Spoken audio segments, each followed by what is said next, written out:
The morning mist was still thick over Meadow Creek Lane when the low, mechanical growl shattered the silence. It was 5:32 a.m. A time when most folks in Hidden Pines were still curled beneath their sheets, dreaming about their perfect picket fences and HOA-approved flower beds. But not David Carter. David was already on his wraparound porch, wearing his old flannel shirt and sipping a strong cup of black coffee. The house, an old colonial-style home passed down from his grandfather, sat at the far end of the cul-de-sac, tucked between two dense rows of oak trees. It had always been quiet out here. Peaceful. His kind of quiet. Until that morning. The sound of heavy diesel engines grew louder, and the porch began to vibrate beneath his boots. He frowned and leaned over the railing. Through the fog emerged a surreal sight, 3 bulldozers, crawling down his lane like beasts out of a nightmare. They weren't construction crews he recognized. These machines were bright yellow, too clean to have been used on any of the county's recent projects. Behind them was a white pickup truck with the HOA emblem on the door, Hidden Pines, Order. Harmony. Aesthetic. David's eyes narrowed. The bulldozers rumbled right up to the mouth of his long gravel driveway, then stopped. The crew, dressed in reflective orange vests, stepped out and lowered their massive steel blades. With one heavy push, they blocked his only entrance with a wall of machinery.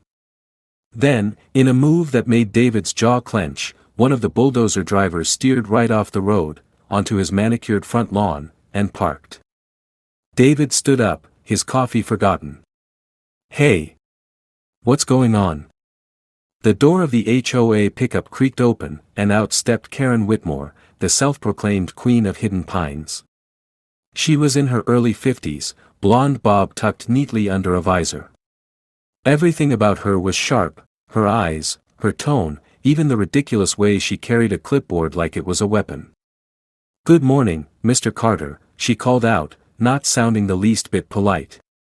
"You might want to stay back while we do this."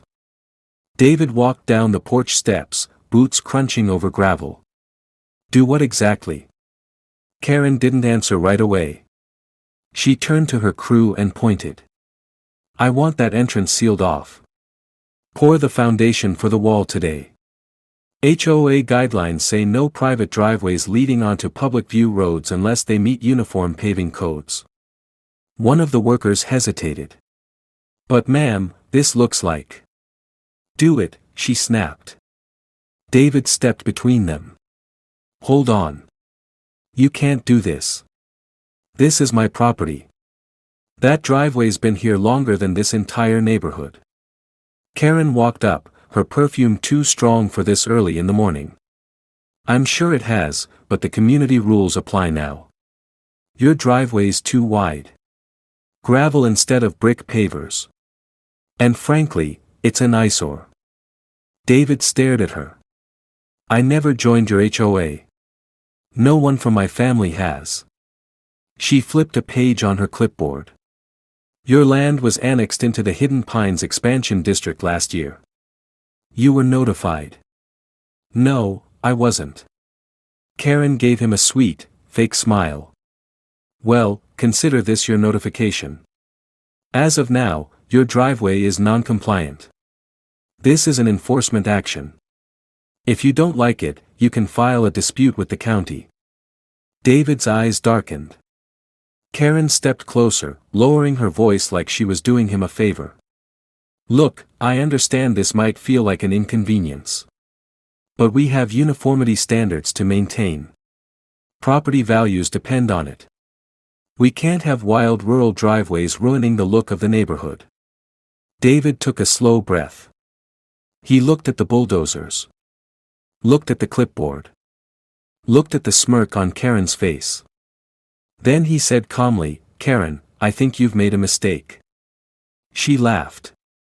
"You think you're above the HOA?" "No," David said, stepping back toward his porch, voice calm but sharp as a blade. "I think I'm above you." And with that, he turned around and walked back inside. Karen stood there, slightly thrown off, but waved her clipboard and barked, "Get to work." The rumbling started again. Concrete mixers were pulling in. Rebar. Wooden frames. They were preparing to build a permanent structure right across his driveway, cutting him off from the rest of the world. But inside the house, David wasn't panicking. He walked past the family photos lining his hall. Past the grand fireplace where his father used to tell stories of how their great-grandfather built the land from scratch. Past the old wall map of Meadow Creek County, taped, pinned, and marked with yellow highlighters. He stepped into his study and opened the oak cabinet behind his desk. Inside was a fireproof folder. Old, worn leather with brass corners. He pulled it out and opened it, brushing off the dust. Inside were original land deeds, zoning rights, and a letter of authority from the county registrar. There, in black ink and official seals, was the truth.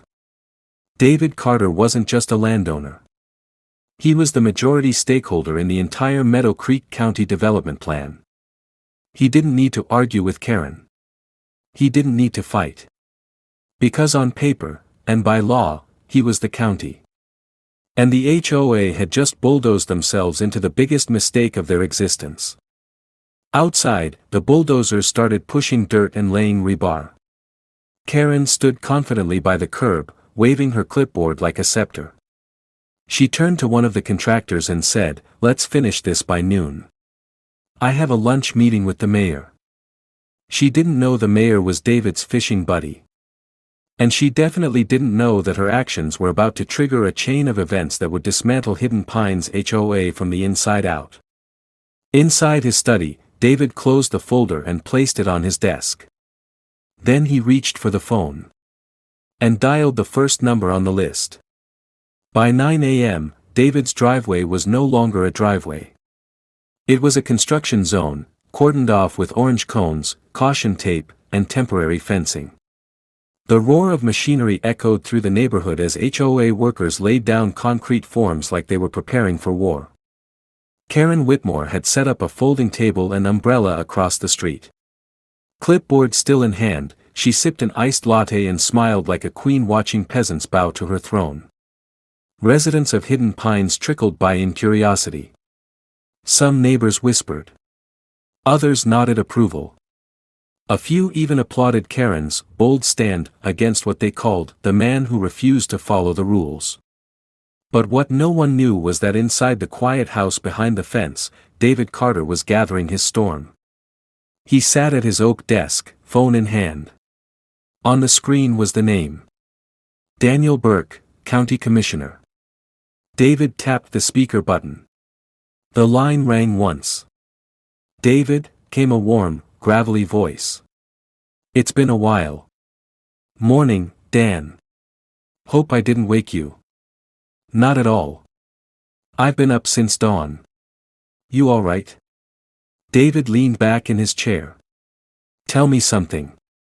Did you know that the HOA in Hidden Pines thinks they can build on private land?" There was a pause on the other end. "They what?" "They've got bulldozers outside. Poured cement across my driveway. Claim I'm violating zoning codes." Daniel let out a slow whistle. "You gotta be kidding me. Who approved that?" "They said the county did." Silence. Then a low growl of anger. "David, you are the county. Glad we agree." David opened the leather folder again, scanning through documents. The legal filings, the parcel maps, the corporate trusts under his name. "You remember Carter Development Holdings, right?" he asked casually. "I do. Your family's company that owns nearly 70% of Meadow Creek." "What about it?" "Well," David said, a grin tugging at the corner of his mouth, "Hidden Pines sits right in the middle of that 70%. Daniel gave a short laugh. "You want me to call the mayor?" "No," David replied. "I want to handle this myself. But I'll need you and a few other county officials to join me on site by noon." "You got it. Should I bring the media?"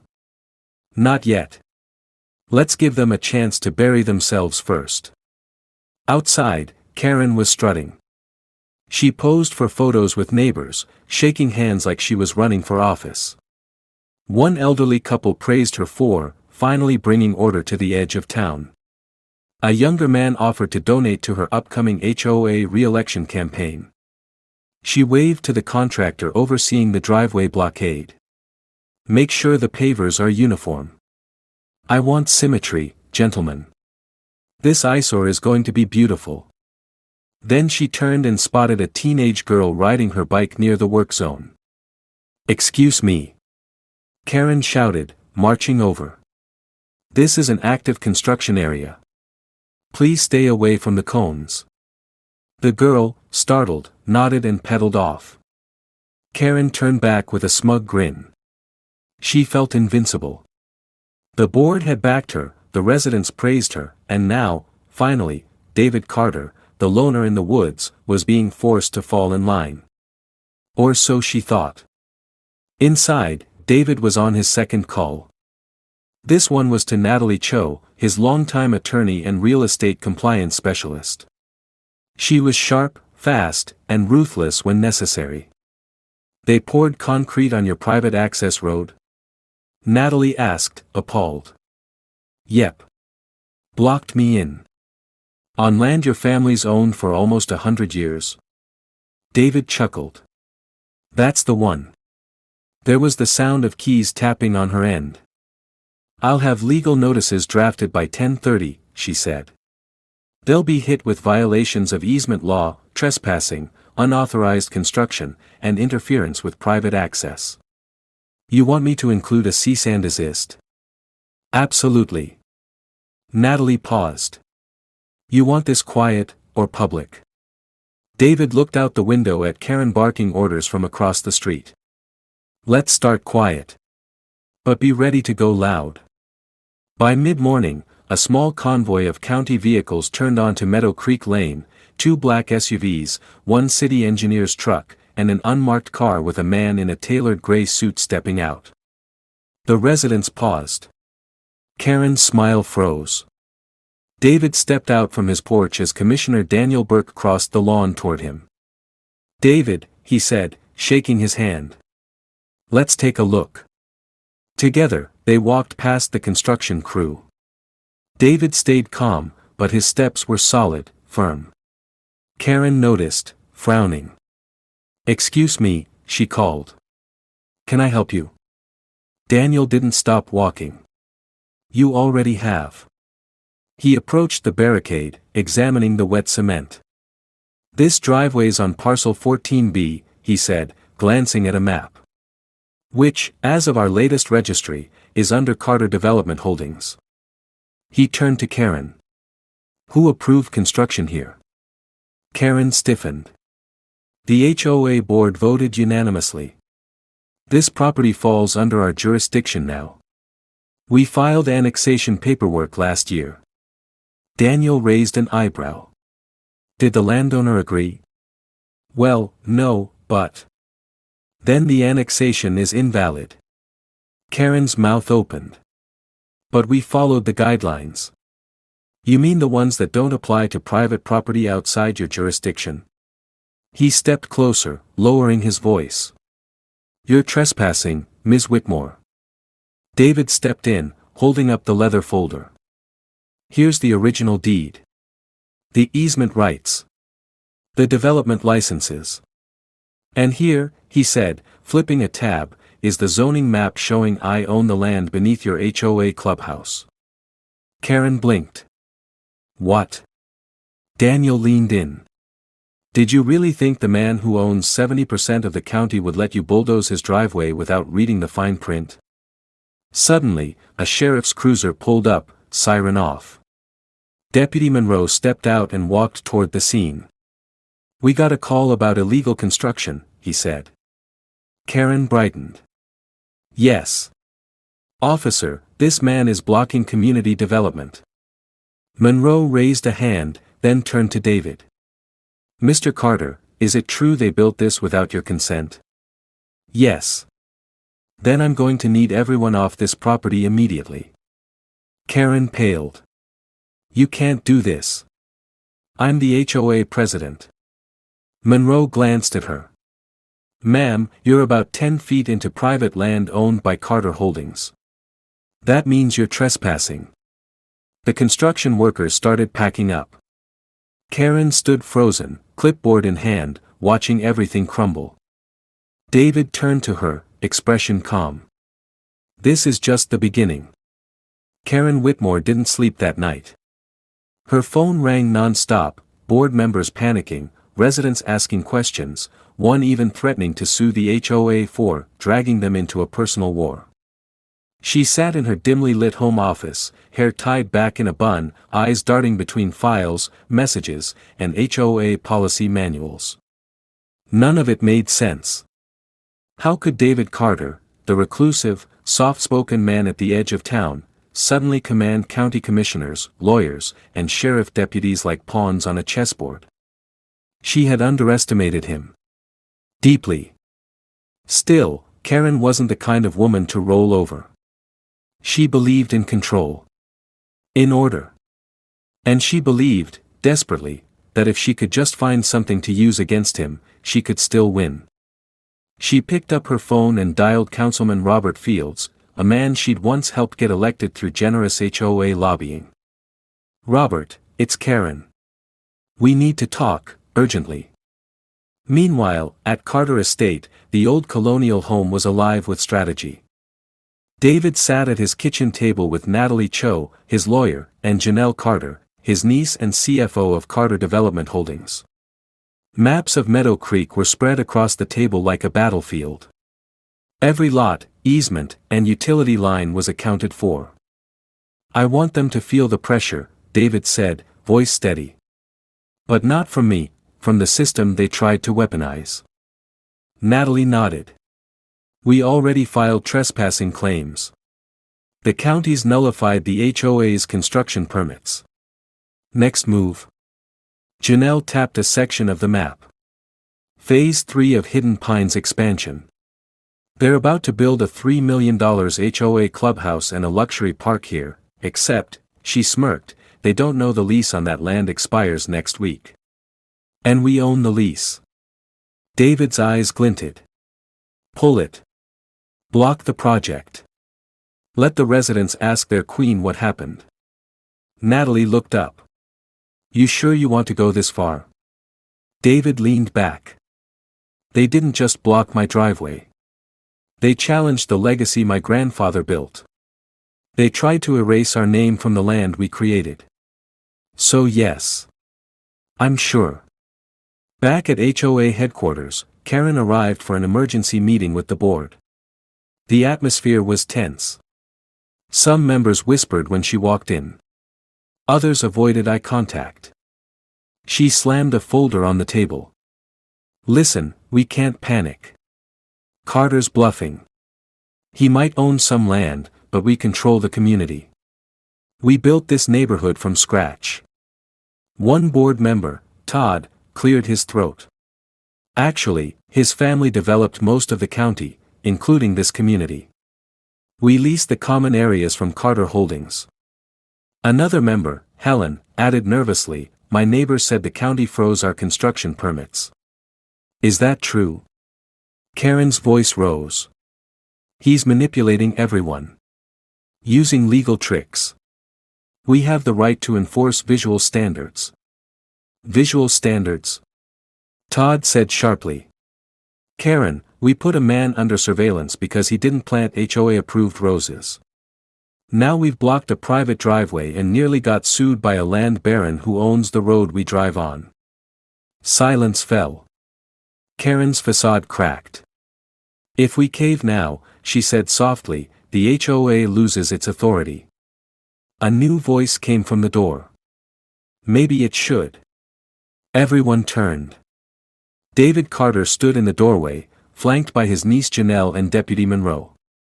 He stepped forward slowly, placing a sealed envelope on the table. I'm serving the board with a formal notice. Starting tomorrow, Carter Holdings is revoking all leases on properties held under the HOA's jurisdiction. Karen stood, fury in her eyes. You can't do that. David looked her in the eye. We already did. He turned to Monroe. "Deputy, I trust you'll oversee the eviction of illegal HOA materials from my land." Monroe nodded. "Already scheduled." Then David turned to the rest of the board. "You people forgot something important," he said. "Power doesn't come from a title on a clipboard. It comes from ownership, legacy, and knowing when to lead, not control." Karen slammed her hand on the table. "You want to destroy the HOA?" "No," David replied. "I want to return it to the people who live here." That night, chaos broke loose in the Hidden Pines online community group. Dozens of posts filled the feed. "Why didn't we know David Carter owns half the county?" "The clubhouse project is cancelled." "Karen's been using HOA funds for personal perks." Screenshots began circulating. Residents leaked meeting minutes. A whistleblower posted images of misappropriated funds, gift purchases, and luxury expenses listed as administrative costs. The tide was turning. Karen's world was crumbling. The next morning, David stood on his now cleared driveway, arms crossed as bulldozers were hauled away on flatbed trucks. Karen arrived, walking stiffly, eyes bloodshot. She stopped at the edge of his lawn. "I didn't know who you were," she admitted. David nodded slowly. "No. You didn't care who I was. I wanted to build something people respected." "You built something people feared," David said. He stepped forward and handed her one last letter, a community vote request. "No lawyers. No lawsuits. Let the people decide if they still want you to lead them." Karen took the envelope, hands trembling. He walked past her, calm and quiet. Later that afternoon, Janelle burst into David's office holding a stack of emails. "You need to see this," she said breathlessly. Karen didn't just go over the line. She went over the cliff. David raised an eyebrow. What did she do now? Janelle dropped the papers on his desk. Hidden Pines HOA isn't legally registered with the state. They've been operating for 3 years without proper documentation. Every fine, every construction order, every rule. Invalid. David stared at the documents. And then, for the first time in a long while, he smiled. The sun hadn't even cleared the horizon when the news hit every inbox in Hidden Pines. Subject line, HOA operating illegally. Read this now. Residents woke up to a bombshell. Carter Development Holdings had released a public report, backed by legal filings and public records, showing that the Hidden Pines HOA had never completed its registration with the State Office of Civic Associations. This meant that for the past 3 years, every HOA fine, zoning enforcement, construction decision, and property demand was, legally speaking, void. By 7 a.m., panic swept the neighborhood. On the community app, messages poured in. Does this mean we get our $1,200 landscaping fines refunded? Karen forced me to repaint my porch, twice. Wait, the HOA clubhouse was funded with our fees? Meanwhile, Karen Whitmore was holed up in her office, staring at the blinking cursor on her laptop. A half-written email to the board sat on her screen. We will regroup and handle this internally. Do not respond to David Carter or any county representative without my explicit approval. But before she could hit send, a loud knock rattled her front door. She opened it to find Deputy Monroe and Councilman Robert Fields, standing on her porch with solemn faces. Karen, Robert began, we need to talk. She stepped back, heart racing. What is this? Monroe handed her a formal document. This is a cease and desist order from the county. You are no longer authorized to speak or act on behalf of Hidden Pines HOA, effective immediately. Karen blinked. You can't do this. I built this community. I made it what it is. Robert spoke softly. You made it a prison for people who just wanted to live in peace. And you did it without authority. It's over. Meanwhile, David Carter was already on the move. He stood before a packed town hall meeting at the Meadow Creek Civic Center. Dozens of residents filled the room, some angry, some confused, many just eager to understand the truth. At the front table sat David, Janelle, Commissioner Burke, and Natalie Cho. A local reporter held up a mic. "Mr. Carter, what exactly is your relationship to this county?" David spoke clearly, voice calm and steady. "My grandfather developed this land when it was still farmland and dirt roads. He worked with the original settlers to create neighborhoods, not empires. Over time, our family kept the majority of ownership, out of respect for the land and the people." He paused, then added, "We never wanted control. But when someone else tried to take it, force it, we had to act." Gasps rippled through the crowd. A woman near the front raised her hand. "So what happens now? Is the HOA gone?" Janelle answered. "Technically, it was never legally here. But we're not here to destroy, we're here to restore. We're proposing a new model, a voluntary community council, with fair representation and full transparency. And it starts with a vote." Natalie stood up and handed out ballots. "We want you to decide, reinstate the HOA under proper legal channels, or dissolve it forever and create something better." Back at Karen's house, things were unraveling fast. 2 news vans parked outside. Neighbors gathered on sidewalks whispering and pointing. Her phone rang. It was her lawyer. "Karen, I just reviewed the Carter filings. You're exposed on multiple fronts: misappropriation of funds, unauthorized construction, coercion. If they file charges—" "I didn't steal," Karen snapped. "I managed." The lawyer's voice was grim. "Intent doesn't matter when the paperwork says otherwise. You could be facing a civil lawsuit, or worse." Karen's world was crumbling, but her pride wouldn't let her stop. She reached for her backup drive, the one with all the HOA records, private notes, board memos. She had dirt on everyone. If she was going down, she wasn't going alone. At Carter Estate, Janelle walked into David's office, holding her tablet. "You might want to see this." On screen, a video of Karen pacing in her kitchen, filmed through a neighbor's window. She was on the phone, ranting about leverage and emails that could ruin the mayor's image. David shook his head. "She's desperate." Janelle frowned. "You think she'll try to use it?" "She already is," David replied. "But we won't stoop to her level."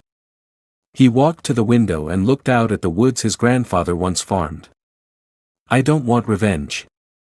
I want restoration. Let's win this the right way." The day of the vote arrived. The community center was filled to capacity. People came with folded ballots, strollers, even lawn chairs.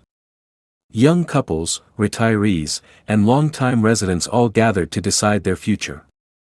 Karen showed up, too, but not as a leader. As a resident. She stood alone in the back of the room, unnoticed, her face tight and pale. When the final vote was counted, the results were announced. Dissolve the HOA, 312 votes. Reinstate under legal registration, 27 votes. A cheer erupted. For the first time in years, the people of Hidden Pines felt free. David stood at the podium one last time. "This isn't about me. This was about returning the power to where it always belonged, with the people. Let's build something together, not ruled by fear, but guided by fairness." The room stood and clapped. Even Karen, in the back, lowered her head. She knew, it was over. That evening, David sat by the fireplace in his study, flipping through an old scrapbook of Meadow Creek history, faded newspaper clippings, land deeds, and photos of his grandfather shaking hands with farmers and builders. Then his phone buzzed. It was Natalie. "There's something you should know," she said, her tone cautious. David's brow furrowed. "What is it?" "I found out who sold Hidden Pines the forged annexation documents 3 years ago. It wasn't Karen."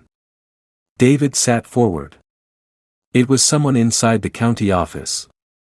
Someone high up. Someone who knew exactly what they were doing. She paused.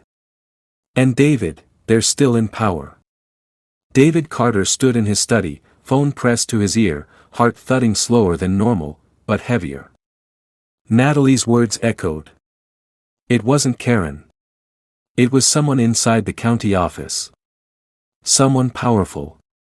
Someone who forged the annexation to push Hidden Pines forward. He tightened his grip. Who? Natalie hesitated. Harold McLean. David's jaw tensed.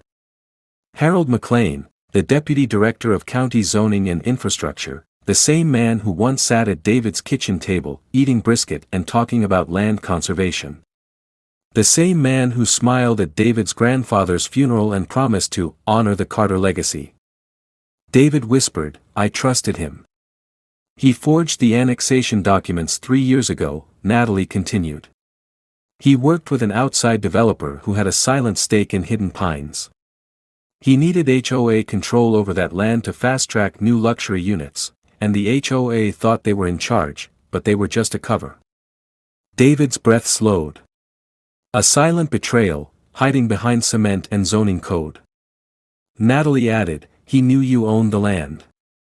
But he figured you'd stay quiet, keep to yourself, and eventually let it all slide. David stared out the window, the woods swaying gently in the wind. He thought of his grandfather, who carved their property line with his bare hands. Not this time, he said quietly. Not ever again. The next morning, David made a move that stunned the county. He filed a federal-level lawsuit against Harold McLean for fraudulent land annexation, abuse of zoning power, and conspiracy to defraud private landowners. The suit included not only Hidden Pines but 3 other neighborhoods whose annexation maps had been mysteriously altered over the years. Within hours, the news exploded. Buried zoning scandal exposed by private landowner. County official accused of forging land claims, faces FBI inquiry. Carter legacy strikes back against corruption. Social media flooded with praise for David Carter, who had become a local legend overnight. He wasn't just the man whose driveway got blocked. He was the man who stood up when no one else would. At the county administration building, Harold McLean sat at his mahogany desk in a panic. His phone was vibrating non-stop. The county commissioner's office had gone dark. Lawyers were circling. The mayor's office had issued a public statement distancing themselves completely from his department. He looked up and saw David Carter, standing calmly in the doorway with a copy of the lawsuit in one hand. You knew who owned that land, David said, voice low and steady. Harold stood, palms sweating. David, this isn't what it looks like. David dropped the lawsuit on the desk like a weight. It's exactly what it looks like. You forged documents. You manipulated a community. And you tried to erase 100 years of family legacy for profit. Harold pointed, trying to deflect. It was just business, Karen was, she went too far. David stepped closer, eyes fixed on him. Karen was your pawn. But she's done playing. And now, it's your move. Then David walked away. Harold slumped into his chair. The silence was louder than any bulldozer. 2 weeks later, a special county hearing took place. It was standing room only at the Meadow Creek courthouse. Harold McLean sat pale and defeated beside his legal team. Karen Whitmore, now under civil investigation for misusing HOA funds, sat in the public gallery, head low. David stood before the panel, delivering a brief but powerful statement. I don't want more power. I want fairness. My family helped build this land, not to gate it off, but to grow it with respect. Let today be a reminder, when we forget who land really belongs to, we lose sight of who we are. Applause filled the chamber. The judge issued an immediate ruling. Harold's annexation orders were nullified, his license to hold office suspended, and all HOA imposed fines and liens across Hidden Pines voided and refunded. That night, a bonfire lit the Carter estate. David stood with Janelle, Natalie, and a group of neighbors who'd once avoided him, now toasting to him. Laughter filled the air. Children ran across the lawn. No rules. No fences. Just community. Didn't think we'd be here 3 weeks ago, Janelle smiled. Nope, David nodded, holding his drink. But sometimes a bulldozer has to show up before people realize the house was already under attack. Natalie leaned over. So, what now, Sheriff Carter? David laughed. I'm not running for office. Maybe not, she grinned, but this county knows who they'll call next time something smells crooked. In a quiet corner of the party, Karen sat by herself, holding a glass of lemonade. She watched David from afar, her expression unreadable. He walked over and offered her a chair beside the fire. I should leave, she muttered. Or you could stay, David replied. Nobody here wants to hate you. We just wanted the truth. She looked up. I really thought I was doing the right thing. David shrugged. Sometimes, good intentions need a better map. They sat in silence, watching the flames crackle. The camera would slowly pan up to the starlit sky above Meadow Creek, a county once run by fear, now restored by courage. Because they didn't just block the wrong driveway. They picked a fight with the man who owned the road, the land, and now, rightfully, the hearts of the people. If you like this story, comment, share and subscribe to our channel for more interesting stories.